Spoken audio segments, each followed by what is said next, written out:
Question जैसे कि आप जानते हैं कि प्रमुख अभिलेखों में सबसे पहला हमें आपको ध्यान रखना है हाथी गुफा अभिलेख। हाथी गुफा अभिलेख क्या तो कहां पर मिला है तो कलिंग नरेश खारवेल द्वारा हाथी गुफा अभिलेख लिखवाया है। कलिंग नरेश खारवेल द्वारा जूनागढ़ गिरनार। अब देखिए जूनागढ़ जो है गुजरात में स्थित है, तो गुजरात में स्थित जूनागढ़ पर्वत है, गिरनार पर्वत। तो जूनागढ़ नामक स्थान पर गिरनार याद रखना विशेष तौर पर रुद्रदामन ने इस अभिलेख को लिखवाया। एक जूनागढ़ भीतरी अभिलेख भी है। जो जूनागढ़ भीतरी अभिलेख है ये स्कंदगुप्त ने करवाया है। इसके बारे में ये आपको ध्यान रखना, स्कंदगुप्त ने। नासिक अभिलेख जो दक्षिण भारत में है, यहाँ पे नासिक अभिलेख, नासिक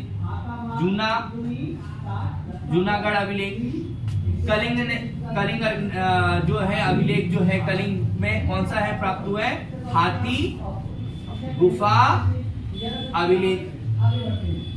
ठीक है, हाथी गुफा अभिलेख कलिंग शासक नरेश खारवेल।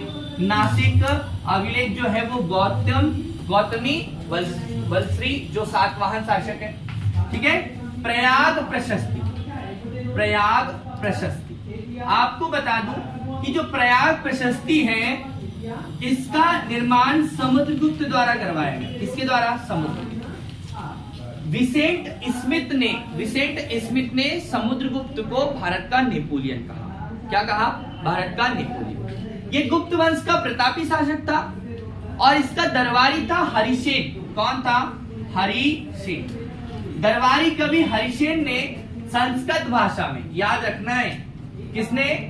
हरिसेन ने कौन सी भाषा में? संस्कृत भाषा में लिखा अप्रयाग प्रशस्ति, जिसमें समुद्रगुप्त की आर्यावर्त के 9 शासक और दक्षिणावर्त के 12 शासकों पर विजय का उल्लेख इस प्रशस्ति प्रयाग प्रशस्ति में किया है। यह आपके एग्जाम में पूछा जाएगा। ठीक है, प्रयाग प्रशस्ति समुद्रगुप्त हरिसेन द्वारा लिखा गया है संस्कृत भाषा में प्रयाग। ठीक है, आगे देखते हैं। एहोल अभिलेख भी बहुत इंपॉर्टेंट है। एहोल अभिलेख पुलिकेशन द्वितीय, और इस एहोल अभिलेख से आप जानते हैं कि पुलिकेशन द्वितीय जो राजपूत शासक हैं ये दक्षिण भारत में, यहां पर राजपूत शासक, और नर्मदा नदी के दक्षिण वाले से, नर्मदा नदी के उत्तर में हर्षवर्धन का शासनकाल। किसका? हर्षवर्धन। और पुलिकेशन द्वितीय और हर्षवर्धन के बीच में नर्मदा नदी के किनारे एक युद्ध हुआ था। हर्षवर्धन दक्षिण भारत में प्रवेश करना चाहते थे या दक्षिण भारत को जीतना चाहते थे, तो इनके बीच एक युद्ध हुआ और इस युद्ध में हर्षवर्धन की हार हुई, पुलिकेशन की जीत हुई। तो उसका वर्णन हमें एहोल अभिलेख से प्राप्त होता है, ये ध्यान रखना है। मंदसौर का अभिलेख जो है रेशम बुनकरों के बारे में, मंदसौर के अभिलेख से क्वेश्चन आपको जानकारी मिलती है।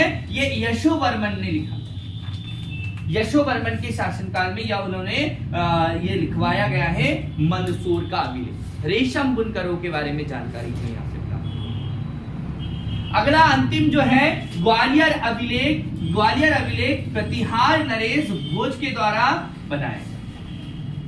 तो आपके एग्जाम में इन अभिलेखों से एग्जाम में प्रश्न पूछा जाता है। एमपीपीएससी में 10 अभिलेख से प्रश्न पूछा गया था मंदसौर का, है ना। इसको 10 अभिलेख भी कहते हैं। रेशम बुनकरों की जानकारी 10 अभिलेख से मिलती है। तो ये आपको थोड़ा सा ध्यान रखना है, आपके एग्जाम में यहाँ से प्रश्न पूछा जाए। ठीक है।